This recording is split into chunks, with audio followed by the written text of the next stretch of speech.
né, para saciar a nossa fome espiritual. O que seria de nós, nesses dias maus, dias difíceis, né, que antecede o arrebatamento da igreja, em que muitos clamam pela misericórdia, pela graça do Senhor, em que o mundo está vivendo uma crise sem precedentes, e a tecnologia avança assustadoramente, mas é incapaz de resolver os problemas do homem. Só Deus pode resolver o problema do homem.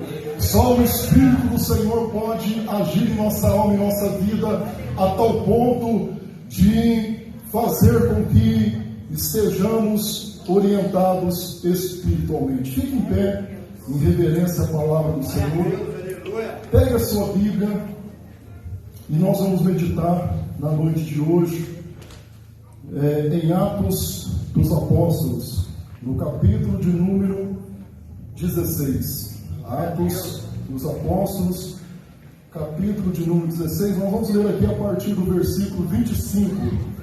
Versículo 25 a seguir. E digo, você é um privilegiado, porque você veio no lugar certo, está batendo na porta certa, e Deus tem uma grande vitória para a sua vida nessa noite. Louvado seja Deus. Atos capítulo 16, versículos 25 ao 31. Quantos acharam? Diga amém. Amém.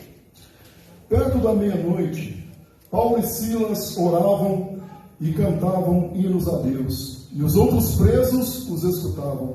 E de repente sobreveio um tão grande terremoto que os alicerces do cárcere se moveram. E logo se abriram todas as portas e foram soltas as prisões de todos. Acordando o carcereiro e vendo abertas as portas da prisão, tirou a espada e quis matar-se, cuidando que os presos já tinham fugido. Mas Paulo clamou com grande voz, dizendo: não te faças nenhum mal, que todos estamos aqui. E pedindo luz, saltou dentro e, todo trêmulo, se prostrou ante Paulo e Silas. E tirando-os para fora, disse: senhores, que é necessário que eu faça para me salvar? E eles disseram: crê no Senhor Jesus Cristo e será salvo tu e a tua casa. Amém, Senhor. Não se assente ainda, vamos fazer mais uma oração, confirmando aí, né, o falar de Deus, falar do Espírito Santo. Meu Deus, como eu sou grato a Ti, ó Deus, pela oportunidade, ó Pai, de poder falar da Tua palavra, ó Deus, e nessa noite que o Espírito Santo seja um inspirador, que as portas dos céus continuem abertas, sejam abertas, ó Pai, e que a Tua igreja seja tocada como ela nunca foi. Meu Deus, se aquele que aqui adentrou, Senhor, ele veio no propósito do Teu Espírito.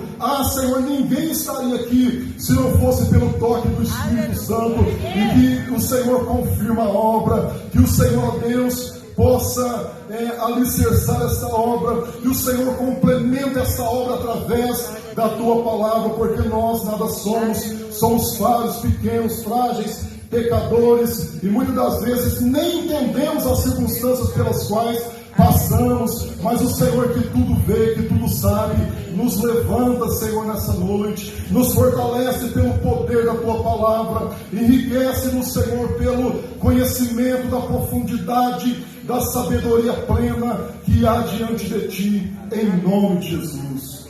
Louvado seja Deus. Glória a Deus. Pode se assentar.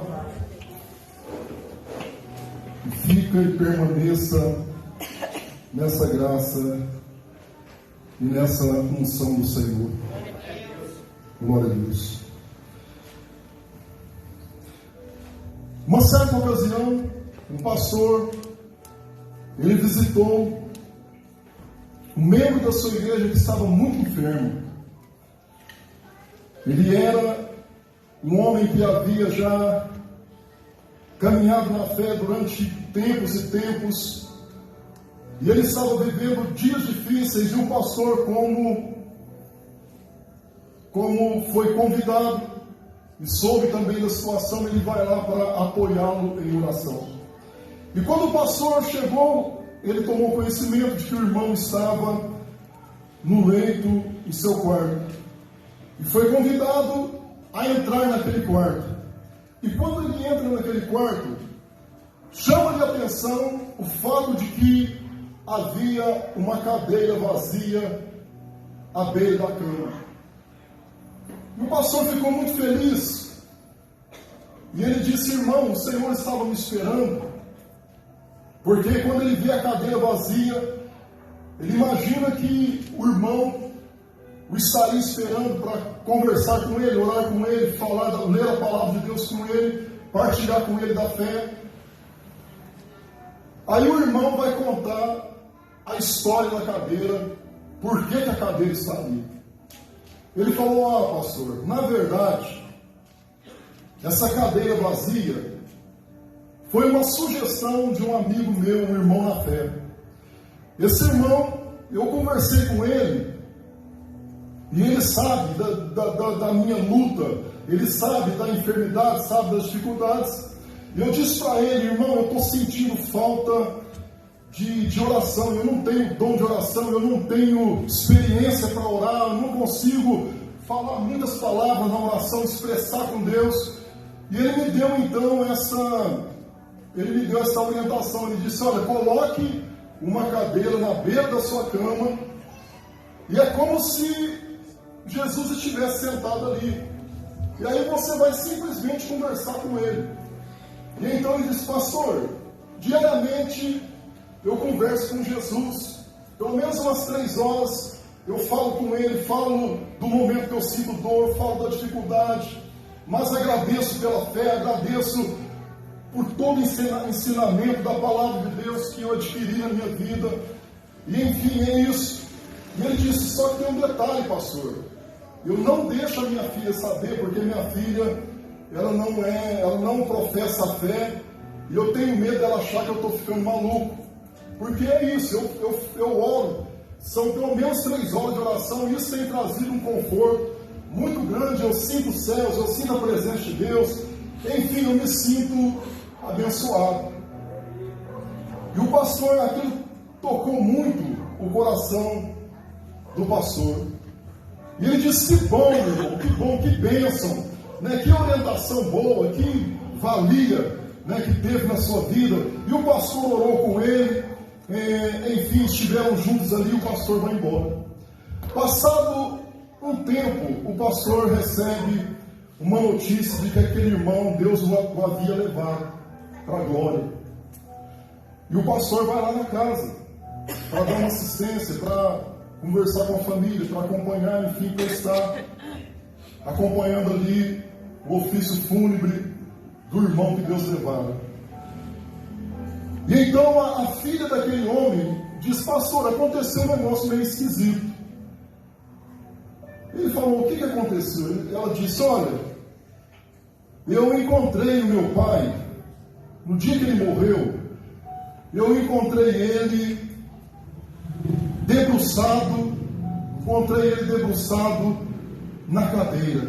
Ele estava com a cabeça debruçada na cadeira e as mãos debruçado na cadeira. Ela perguntou: será por quê, pastor?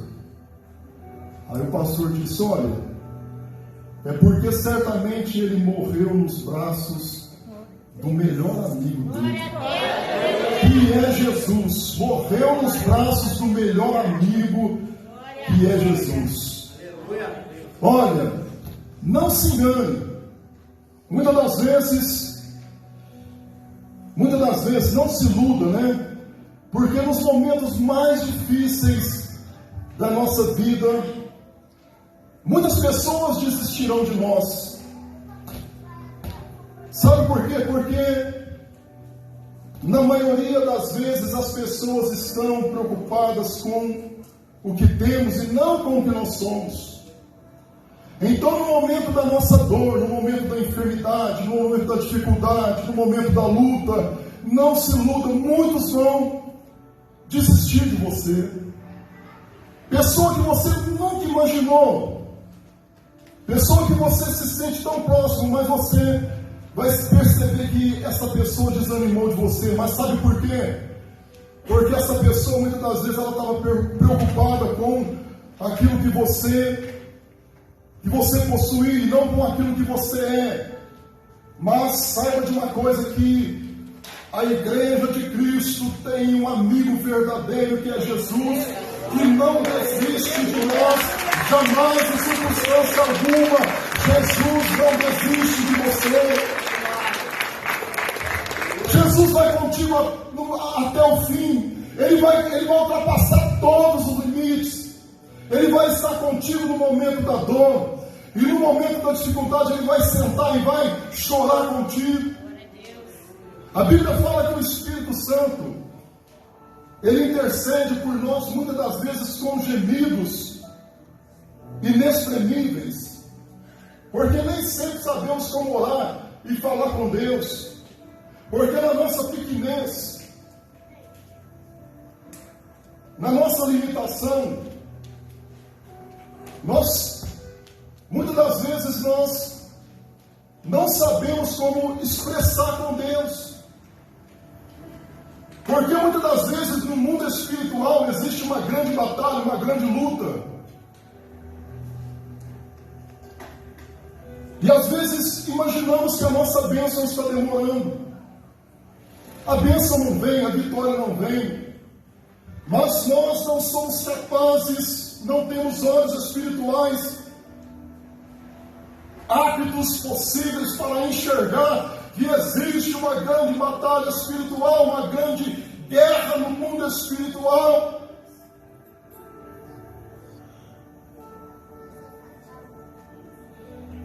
E nessa guerra no mundo espiritual,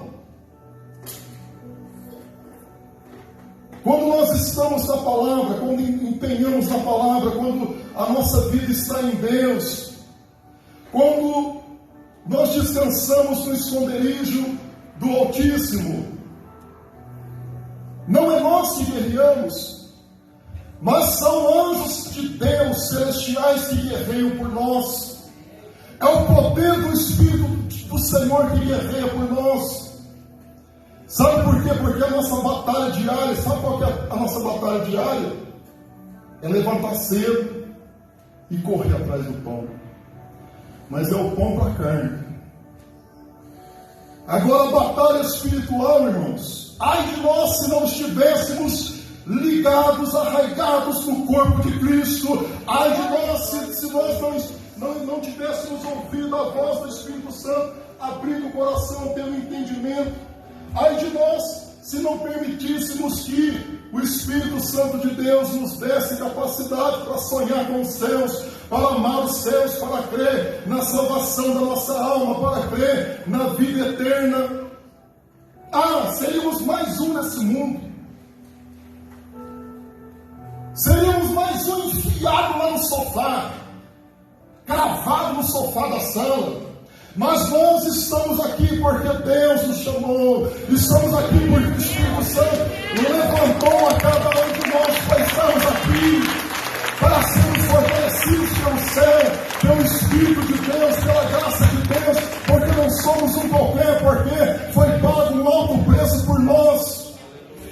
E agora cabe a nós expressar alegria e retribuir a Deus o gozo, a alegria do Espírito, por conta do grande sacrifício de Jesus. Senhor, Tu és maravilhoso. Muito obrigado, Jesus, pelo Teu sacrifício, que caminha com a minha vida, leva a minha vida, e vai e toca com a Sua graça. O texto que nós lemos, nós contextualizando ele faz referência ao apóstolo Paulo. Apóstolo Paulo que não nasceu Paulo, mas nasceu chamado de Saulo. Saulo, a palavra Saulo significa o desejado. Então quando Saulo nasce o desejado. O desejado é aquele que se sonhou, que foi almejado, se espera alguma coisa dele. Creio que essa era a expectativa da família de Saulo em relação a ele, desde criança. É o desejado, é o almejado, vai ser alguma coisa, vai ser um sábio vai ser grande, vai ser vitorioso, vai crescer no seu mais.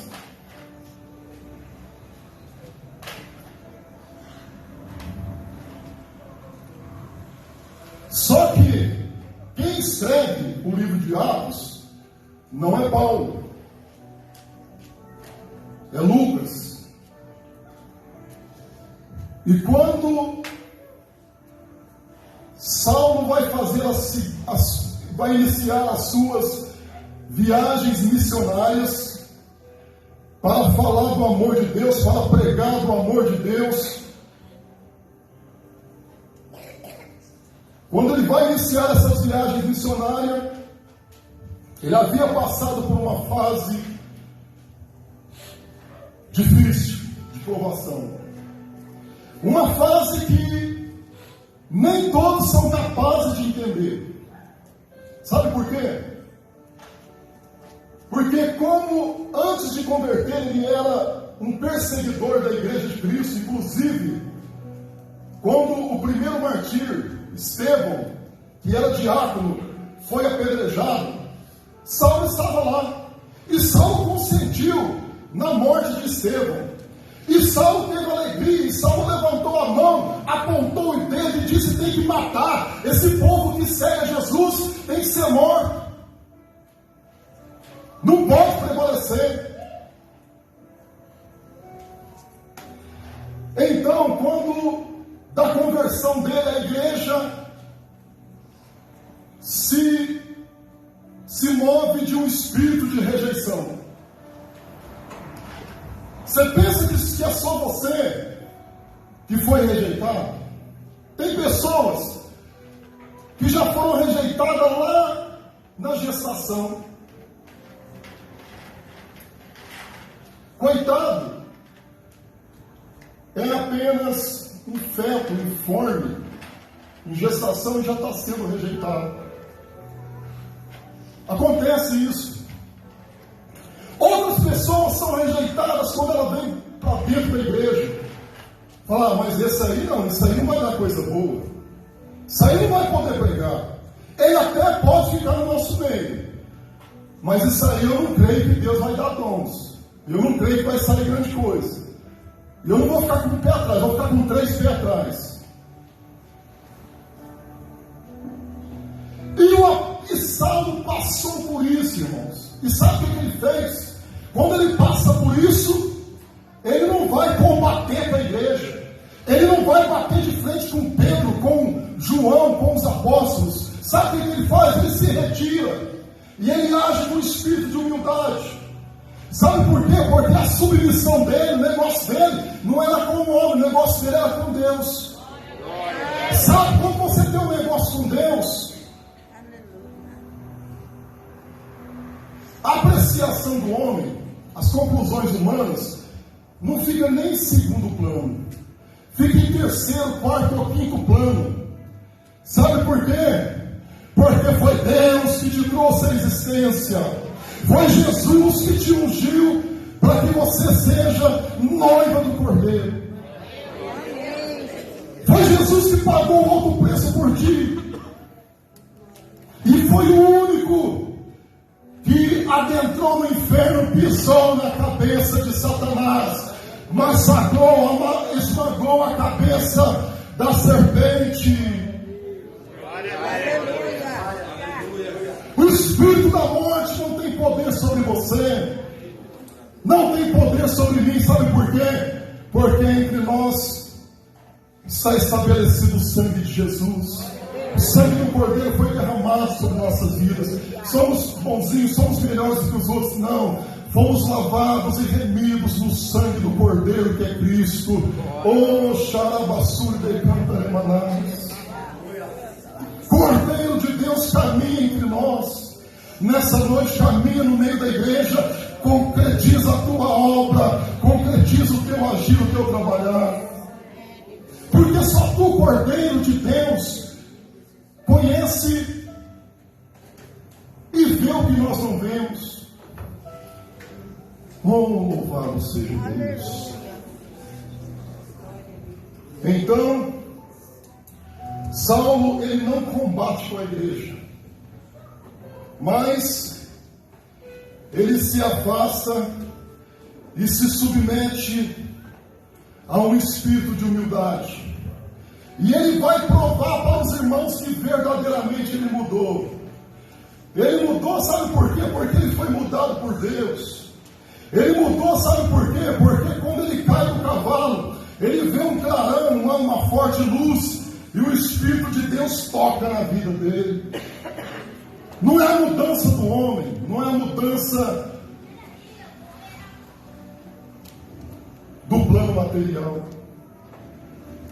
mas é a mudança espiritual. Nós somos entrelaçados pela graça de Deus. Somos chamados por Deus. E um detalhe, nem foi nós que escolhemos ser parte da igreja de Cristo, mas foi Ele que nos chamou. E nos nomeou, deu nome para cada um de nós, deu nome para cada um de nós. Cuida desse nome que foi estabelecido diante da presença de Deus. Tem lá o livro da vida, o seu nome está estabelecido lá, cuida disso. Louvado seja Deus. Então, quando Saulo volta de lá, e Pedro levanta a crista contra ele, e diz: quem é você? Você é um perseguidor? Quem é você para pregar? E Paulo questiona: olha, eu fui transformado. E ele diz que foi transformado pelo poder e pela graça de Deus. E então, irmãos,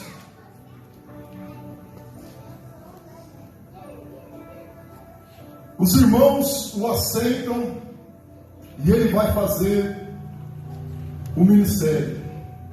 Mas quando ele vai fazer o ministério, o Espírito Santo já havia dito a ele que lá na frente, no ministério dele, na obra missionária, o aguardava passar por tribulações e perseguições. Só que isso não foi motivo para que Saulo desistisse da obra missionária. Também não se engane, você vai passar por tribulações, por perseguições. Muitas pessoas não vão entender o motivo da tua fé. Muitos amigos vão fugir, vão cair fora. Outros vão questionar a tua fé. Pessoas de dentro da tua casa, eles não vão partilhar dessa tua caminhada de fé. E quem sabe vai até murmurar contra a sua conduta de caminhar com Deus. Mas fica firme, vai em frente, caminha, Deus é contigo. Foi o Senhor que te chamou, foi Deus que te ungiu, é Deus que te capacita, é Ele quem te dá instrumento para caminhar. E então, quando ele sai para fazer a obra missionária, Lucas denomina-o de Paulo. A palavra Paulo significa pequeno, humilde.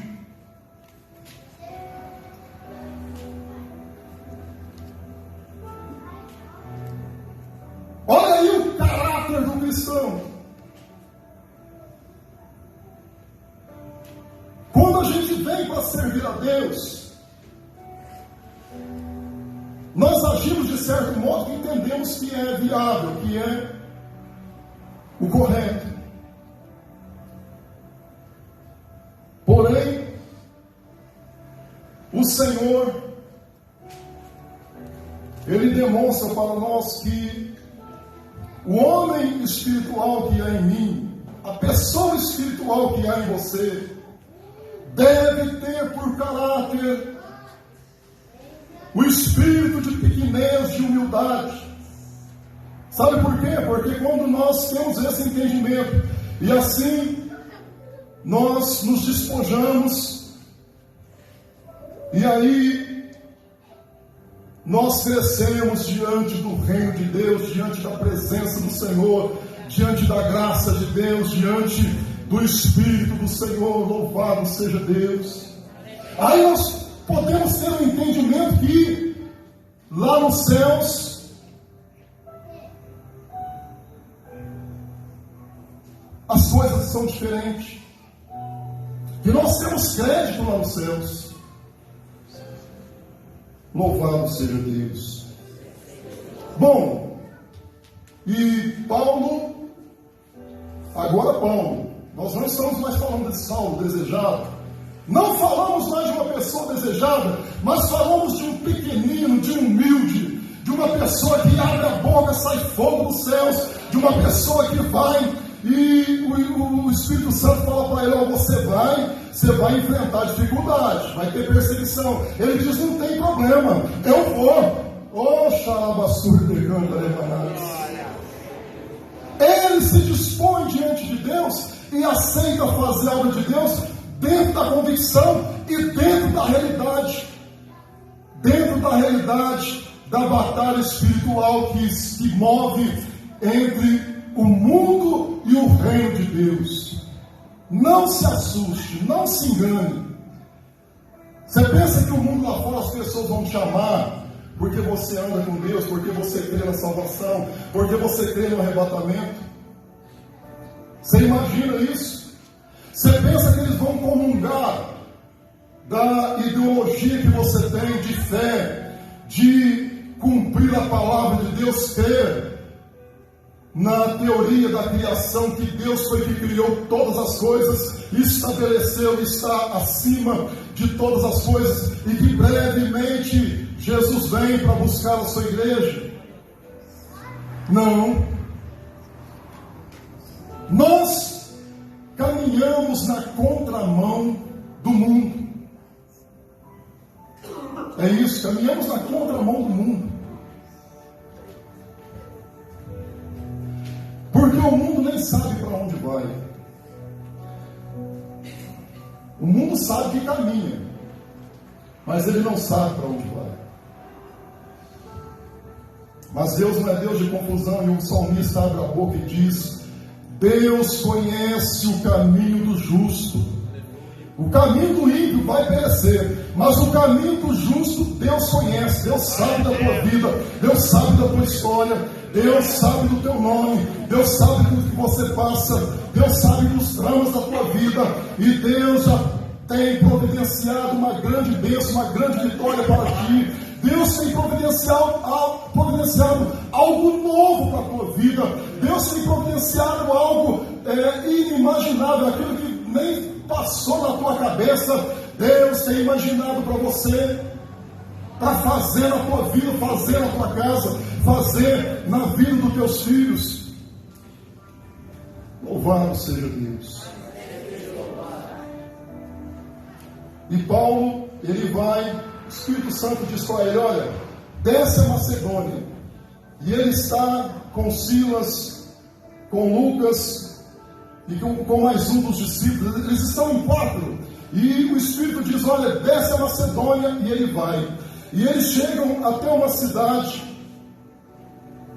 chamada Tiatira. E naquela cidade eles pregam a palavra para uma mulher chamada Lídia. E essa mulher, que era muito conhecida na cidade, ela aceita a palavra de Deus e diz para eles: olha, fica na minha casa, insiste com eles, fica na minha casa. E eles se hospedam na casa de Lídia. E a Bíblia fala que eles, continuamente, todos os dias, eles iam para o horário da oração. Irmãos, eles iam para onde? Está fraco, fala mais forte. Oração, busca, oração. A Bíblia não fala, irmãos, que eles iam passear, que eles iam fazer isso ou aquilo outro, mas fala que eles iam orar, consagrar a vida deles. E o que acontece? Diariamente eles passavam perto de uma menina que ela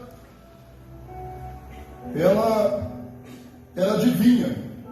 Ela tinha um espírito de adivinho. E um homem, senhor daquela menina, ele ganhava dinheiro com a adivinhação dela. Só que quando os discípulos passavam, quando eles passavam, a menina abria a boca e dizia: esses daí são servos do Deus Altíssimo. E foi.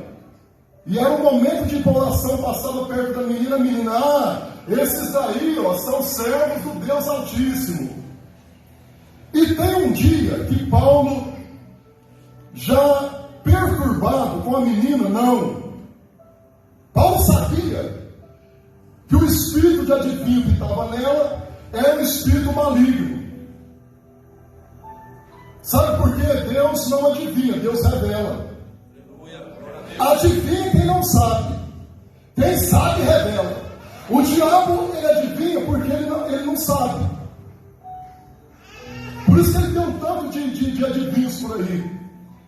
Mas o nosso Deus não, o nosso Deus sabe todas as coisas. Então ele vai e revela aquilo que está em oculto. Ele vai e revela aquilo que o homem não conhece, aquilo que não foi revelado para o mundo, mas ele revela para a sua igreja, ele revela para o seu corpo, ele revela para os seus servos. Aleluia. Portanto, a perturbação de Paulo não era com a menina, era com o espírito. E ele disse: espírito imundo, sai da vida dessa menina.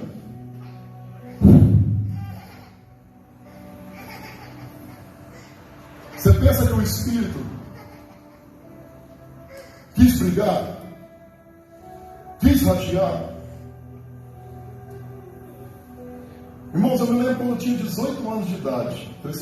Eu pregava numa cidade que chama Santana do Paraíso, que hoje é uma grande cidade, mas naquela época nem asfalto tinha. E eu fiquei uns meses naquela cidade. E lá, junto com outro irmão meu que é pastor, nós reunimos lá 380 pessoas. Primeiro culto, 80% estava manifesto de demônios, inclusive jovens. Porque eu me lembro que naquela época, até as moças, era um povo muito humilde. Até as moças viravam uma biritinha. E o demônio deitando e rolando. Eu me lembro que um sábado eu fui na igreja e eu estava voltando para um cômodo lá que eu dormia. E tinha um pessoal que estava fazendo uma festa, só que a festa tinha acabado, porque o dono da casa havia manifestado um espírito maligno nele e o pessoal não sabia o que fazia. Eu estava passando, acho que era umas 9h30 da noite, depois das 9. Aí chamaram: missionário, vem cá. Eu era um menino, eu estava com 18 anos. Eu fui lá, expulsei aquele demônio. Irmãos, pensa numa casa onde a alegria chegou. Pensa num lugar onde o povo não sabia o que fazia. Porque quando eles viram que o homem estava possesso lá, endemoniado, e entortava para lá, para cá, falava as coisas, não entendia nada, não sabia o que fazia. É terrível. E eles ficaram em paz, ficaram muito alegres, ficaram satisfeitos. E acontece que o senhor daquela menina, provavelmente, era um homem que havia ganho muito dinheiro com a adivinhação e tinha conceito naquela cidade. E o que ele faz? Ele conversa com os responsáveis da cidade e manda que ele pede para que os discípulos, os apóstolos, fossem presos. E os magistrados da cidade mandam prendê-los. E o carcereiro, naquela época, eles estavam ali, irmãos, na segunda viagem missionária. E foi a primeira vez que a palavra de Deus havia entrado no continente europeu. Primeira vez que o poder da palavra havia entrado na Europa. Eles estavam na Europa, segunda viagem missionária. E você imagina que Satanás não estaria ali preocupado, porque a palavra de Deus estava chegando na Europa. O poder de Deus, o nome de Jesus chegava ali. A salvação chegava naquele lugar. Você pensa que a palavra de Deus não incomoda o inferno, não incomoda Satanás, não incomoda o diabo? Incomoda. Então, eles foram presos e naquela época o carcereiro ele tinha responsabilidade pessoal pelos presos. Se ele deixasse alguém fugir, era responsabilidade pessoal dele. Eu só não sei dizer para vocês qual seria a penalidade. Se ele seria morto, se ele seria preso, não sei dizer. Mas eu sei que a aflição do carcereiro era não perder um preso, não perder um encarcerado. E eles estavam ali na prisão. A Bíblia fala que eles bateram nos apóstolos, deram chicotadas neles e as vestes até se rasgaram. E eles são lançados ali no meio dos presos, e a Bíblia relata que os seus pés são algemados, e são algemados em toras ali, gigantes, para evitar que houvesse uma fuga. Então as correntes estavam ali, colocadas. E a noite vem. Irmãos, era um momento tão difícil que os apóstolos sequer sentiram força para pregar. Sabe quando a coisa está tão feia, tão complicada? A roupa está suja, o corpo está cheio de vergões, sangrando, está tudo sujo, você não tomou banho, está com o pé, as pernas acorrentadas. E você foi lá com uma missão de pregar, de evangelizar, está sendo humilhado, está sendo massacrado. Interessante que parece que os apóstolos perderam até aquela força para evangelizar, para pregar. Mas eles não perderam a força para adorar. Amém, irmãos? Amém. Você pode até perder a força para evangelizar. Você pode até perder a força para testemunhar do que Deus tem feito na tua vida, no momento da tua angústia, no momento da tua dificuldade, no momento da tua adversidade. Você pode até perder a força para testemunhar, para evangelizar, para falar, mas para adorar, irmãos.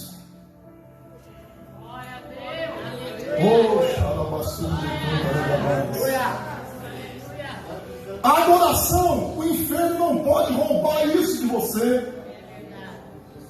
A enfermidade, a dor, a luta, o problema, a dificuldade não pode roubar isso de nós.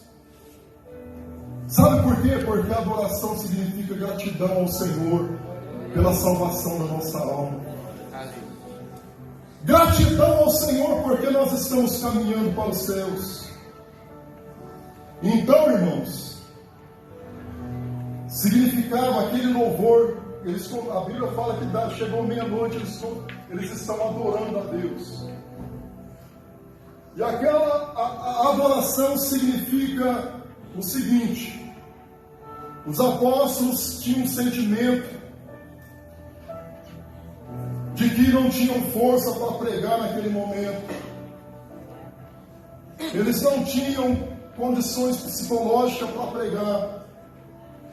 Mas eles tinham condições psicológicas para adorar, porque eles sabiam que o máximo que eles podiam fazer com eles seria torturar, bater, machucar, doer, mas não poderiam roubar e tirar deles a salvação, que foi dada por Jesus na cruz do Calvário, isso o inferno não poderia roubar deles, não poderia tirar.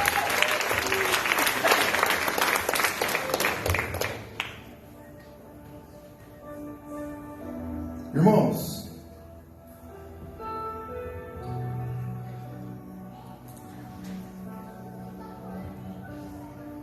quem comanda é os céus. Sua vida não vai parar por causa da dor, da dificuldade, da luta, se não for pela determinação de Deus. E Deus disse: não é hora de vocês morrerem, não é hora de vocês pararem. Aí Deus vai e faz o quê? Manda um grande terremoto naquele lugar. Desce um terremoto dos céus naquele lugar e atinge eles, não, atinge todo mundo, atinge todos os presos. A Bíblia fala que todas as algemas caem. O terremoto de Deus chega naquele lugar, avassalador. Se o terremoto não tivesse chegado, então seriam eles que, e eles tivessem sido mortos, então seriam eles que seriam retirados daquele lugar e saltariam para a glória de Deus, para os braços de Deus. Mas o tempo de Deus não era tempo de morte e nem de separação, era tempo de apregoar, era tempo de testificar, era tempo de salvar. E o terremoto desceu naquele lugar. Louvado seja Deus.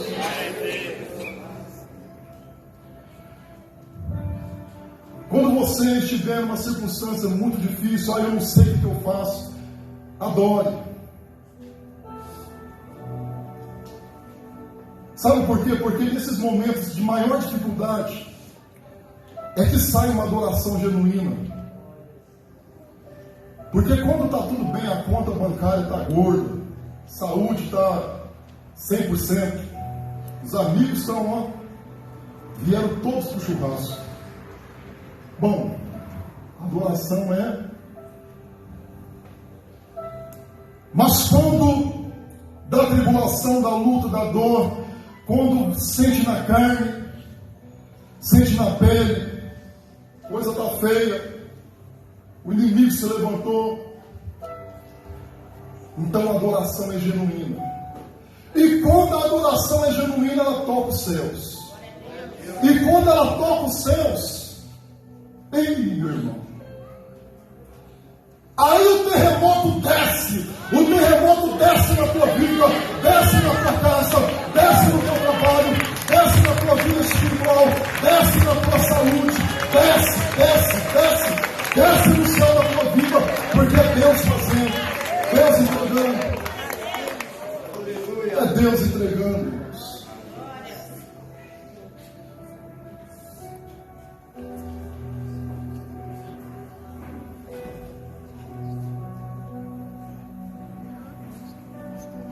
Caiu a algema de todos. Ninguém está algemado. Está tudo escuro. Não tem eletricidade. Era tempo de candeias, de lamparinas de candeias. E talvez naquele horário as candeias estavam apagadas. Era uma escuridão. Mas aquele terremoto acorda todo mundo. E o carcereiro acorda também. E quando o carcereiro acorda, e ele percebe que todas as portas dos cárceres estão abertas. Então ele tenta se matar. E ele assusta. E Paulo diz: ei, não faça isso. Estamos todos aqui.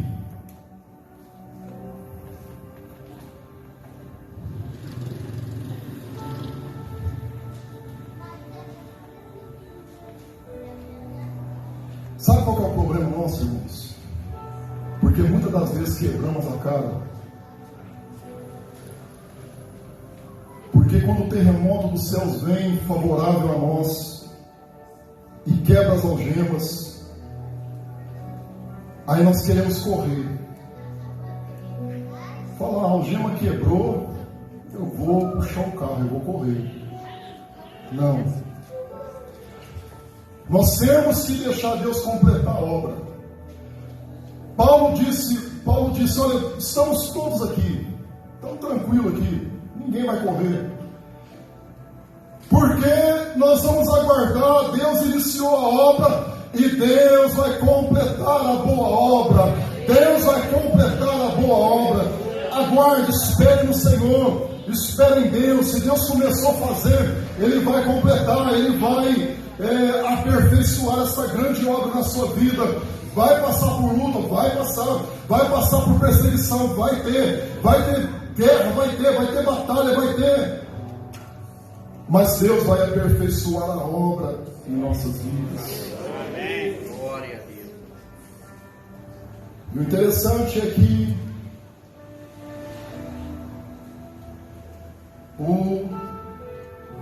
o carcereiro, irmãos, ele esqueceu até o que poderia acontecer com eles se eles sumissem. E ele disse, olha, quer saber de uma coisa?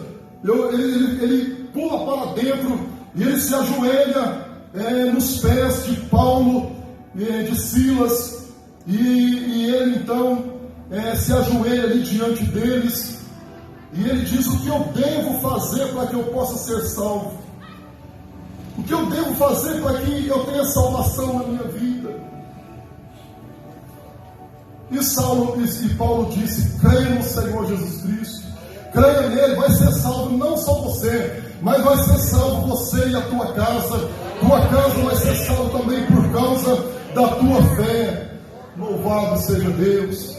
E ele chama Paulo para a casa dele, e eles vão lá, e eles celebram na casa daquele carcereiro, e a Bíblia fala que eles quiseram imediatamente serem batizados, porque naquele tempo estava estabelecendo a igreja, não tinha templo, irmãos, como tem hoje. Hoje é uma bênção, né? Tem um pastor, tem obreiros, né? Tem pregadores que podem auxiliar, os diáconos, tem uns irmãos que estão do lado.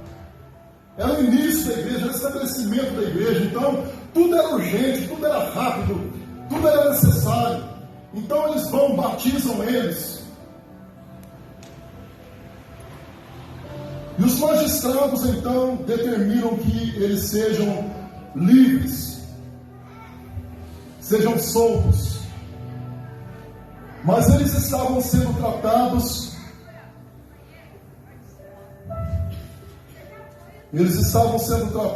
daquele modo, porque não seriam cidadãos romanos. Então Paulo diz, olha, nós somos presos de forma injusta. Vocês não deveriam ter feito isso. E na verdade nós somos cidadãos romanos e temos os nossos direitos de não ser presos da forma pela qual fomos, praticamente em flagrante. Ou seja, simplesmente por pregar a palavra de Deus e expulsar o demônio. Então, mais que depressa, para não ter complicações por conta da injustiça, eles foram chamados para sair da cidade e deixar aquela cidade. Mas aquela cidade, irmãos, guarda o nome da cidade, Tiatira, nunca mais foi a mesma. Nunca mais, irmãos. Tiatira nunca mais foi a mesma depois da passagem de Paulo e Silas naquele lugar. Sabe por quê? Quando eles passaram por ali, o poder de Deus passou naquele lugar. É por isso que Deus disse para Josué, onde você colocar a planta dos teus pés, eu confirmo a bênção. E Deus está dizendo para você, meu irmão, hoje, Tenha essa convicção. Aonde você colocar a planta dos teus pés, na tua casa, no teu trabalho, a bênção de Deus é confirmada na tua vida. O poder de Deus é sobre ti. Amém, irmãos? Tiatira nunca mais foi a mesma.